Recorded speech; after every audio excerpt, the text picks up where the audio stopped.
Hey everyone, this is Mick and Durf from Brutalitopia here. We are here in Detroit, a little outside of our normal stomping grounds of Chicago, but we made it up here to see Trivium and Devil Driver, and we're here right now with lead guitarist from Trivium, Corey. Corey, thank you so much for taking the time to do this with No us. problem, man. Obviously, speaking of the tour that you guys are on right now, you just mentioned before we started you're a little halfway through the tour. Just kind of your general thoughts about how the shows have been going, how the turnouts have been, just kind of general thoughts on it. It's been great.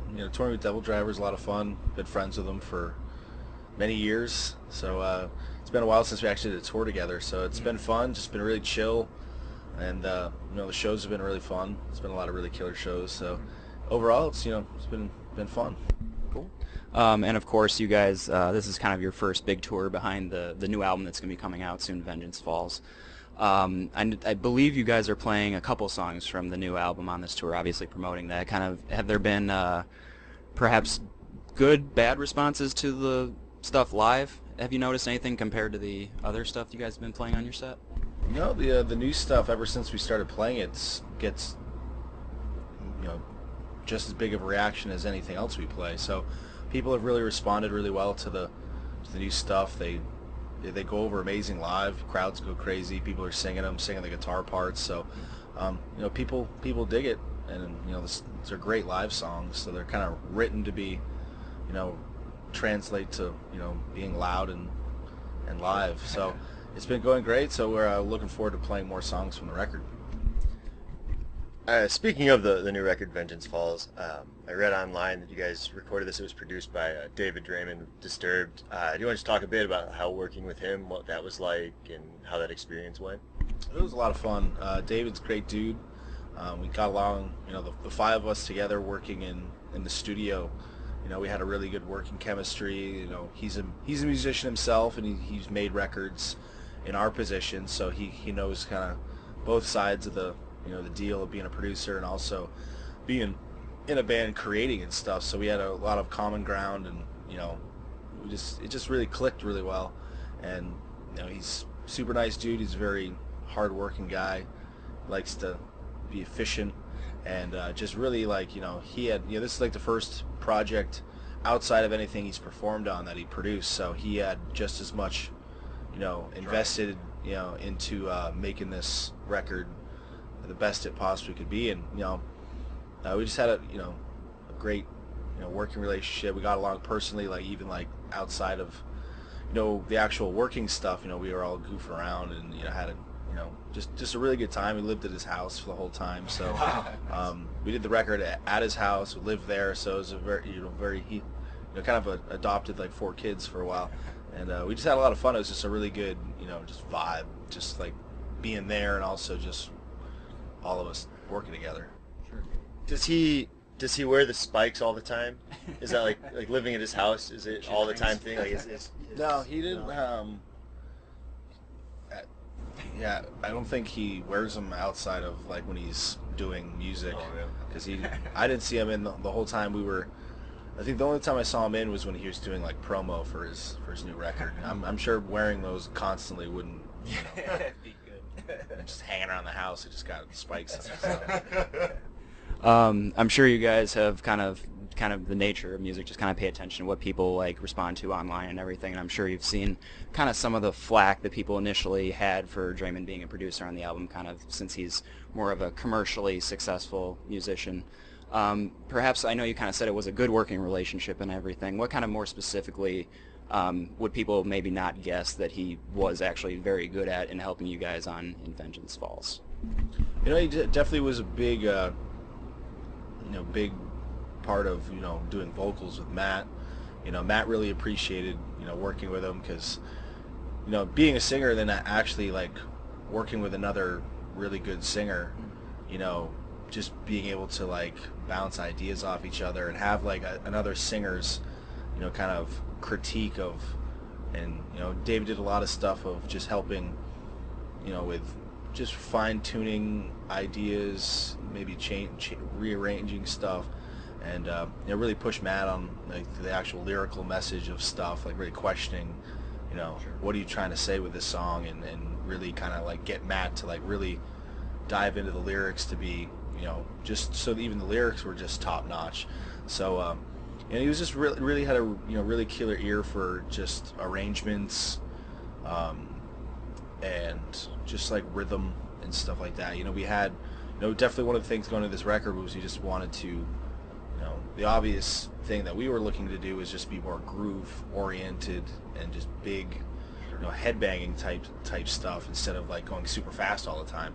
So he definitely like was really keen on that whole vibe because that's kind of like what he likes about metal is just like it's not all about always having to play fast and technical. It's about just really kind of sucking people into a groove. So he really just kind of hammered home just just trying to like make things more not so like stock metal sounding stuff. And we did a lot of stuff where we'd have a riff and then he'd be like, that's too simple, like spice it up more, like add to it.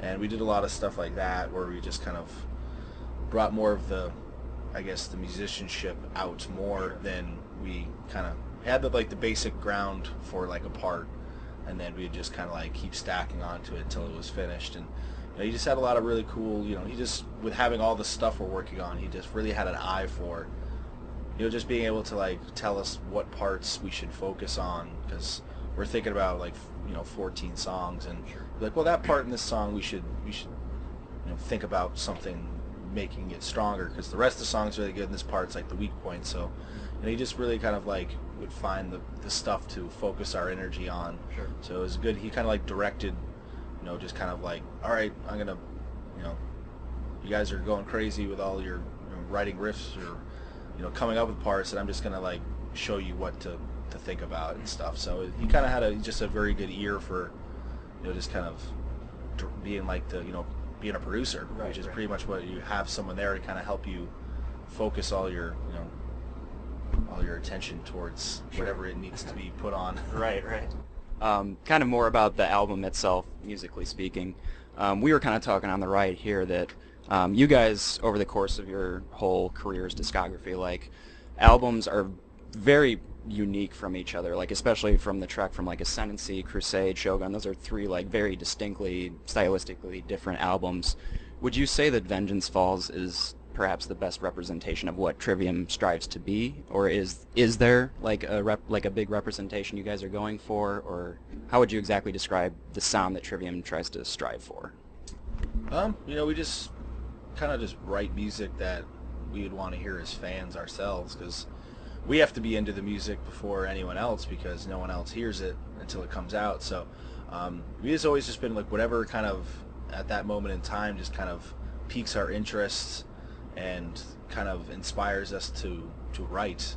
We kind of just do that, and we feel that it's like if one of us in the band writes a song, it's a Trivium song, like, unless it's like something just totally whacked out of the park. But yeah, this record was just feel it just kind of takes all the elements that makes our music what it is, and I think this record just kind of takes all those elements that we had on all the other records and just kind of really, I guess, combines it into what this record sounds like. There's moments where there'll be a part where it sounds like like a riff that could have very like a distant cousin of something from like Ascendancy, but the way we're doing it with on this record, like musically it gives you like that feeling of certain records, but we're doing it in a way that it doesn't sound like it's like exactly from that record. So it's just like all those key elements and components that people will, I guess,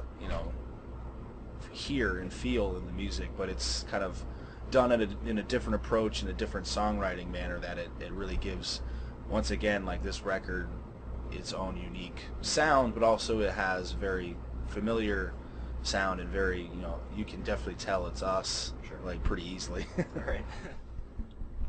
One of the things that I found very, very cool when you guys released In Waves, however long ago, you put out a series of like live in-studio videos for a couple songs. Are there any plans to do something similar for songs off of Vengeance Falls? No, we did, the original idea for that was we were going to play the whole record live in that situation, but due to scheduling and stuff, we didn't have enough time to get all the songs from the record learned and prepared for it. So It's just like whenever we do a record, we're always trying to think of what we can do for when you release something or bonus stuff for the record that's a little bit different than, and cool, that something fans would really like. And at that time, everyone kept talking about really wanting, or we'd always get asked all the time about people if you're going to do a live DVD ever, and it's something we just never gotten around to. So that was kind of like, well, if people want to have something they can watch at home, that's kind of like, let's do something kind of live, but like not just like on stage. It's just like something like kind of create like a different kind of vibe. So that was kind of point of that. And then this record, we did the transmission stuff where you can creepy alien calls your phone. So we haven't done anything, because usually every record we try not to do the exact same thing for like bonus stuff. So we did that, and then this one, it was kind of it's kind of a little bit more simpler. There's some bonus tracks, but we didn't go like too crazy on like filming all sorts of stuff. We did. There is a short documentary of the making of the record that's gonna come out pretty soon, I think. But it's not as I guess compared to the other documentaries, it's not quite as intense, because we weren't really even planning on filming anything for the thing. So it's kind of just like it's kind of little things here, and mostly just interviews of everyone talking about the record. But I don't think there's probably maybe about like 20 seconds of actual film of me playing guitar in the studio. So because no one was ever around when I would sneak out in the studio, so there's not really like know what to expect, like seeing like all this like in studio ripping guitars or anything like that. Sure. It's kind of more of just like an in-depth kind of breakdown of everyone from the record talking about their different experiences and talk about the whole making of the record. So it's more just kind of like listen to us talk. Well, obviously this tour you're on now, I said halfway through it earlier, so you still got the other half left to go.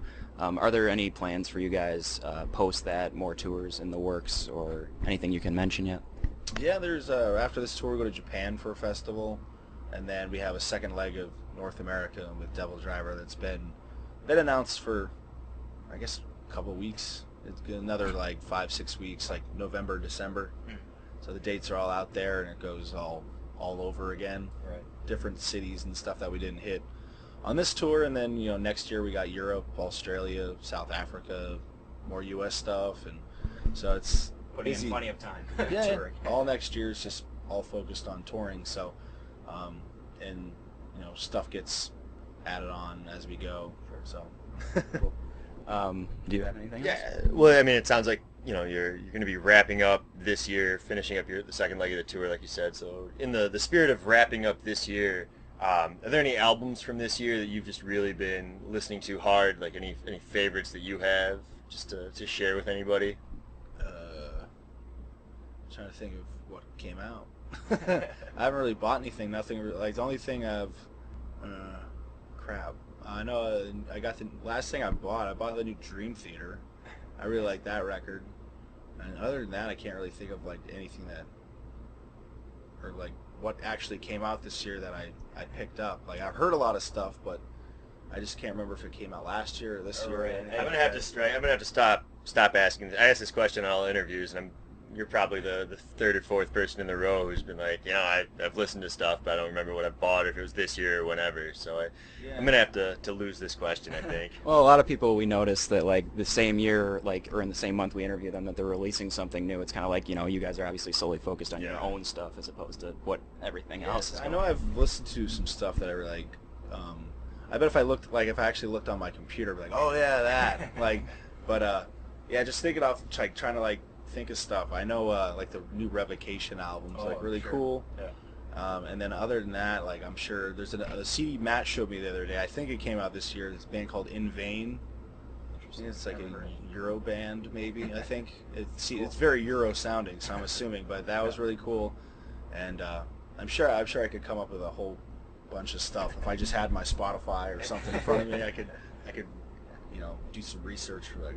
Does the Trivium tour bus have like a pretty eclectic playlist that it goes through every day on the road, or is it Music's- all over? Yeah, we don't really play too much. The only time there's really ever music playing on the bus is like after a show, if like we have like guests and people are hanging out. We'll, it varies from all. Mostly it's like if there's like, everyone's like hanging out drinking and there's like some chicks around. It's like Rat or like Def Leppard. It's like some kind of like 80s like party type music. And then if it's just like a dude fest, like just all of us hanging out, might it just play some heavier stuff. Before shows, if we're in the mood to listen to music, a lot of the times it's like Slayer, something like that. Slayer, Pantera type vibe for the pre-show. But yeah, mostly I kind of playing music all day, so it's kind of yeah. During the day, just like have like someone will leave a show on like Pawn Stars right now. Some brainless. And I usually always have like the NFL Network on. Nice. So. Well, everyone, this has been another Brutalitopia interview here. We are here, of course, with Corey from Trivium. Check out Vengeance Falls when it comes out in another week or two, I believe. October 15th, right? So very soon, check it out. And Corey, thank you so much for doing this with us. No problem. Thank you.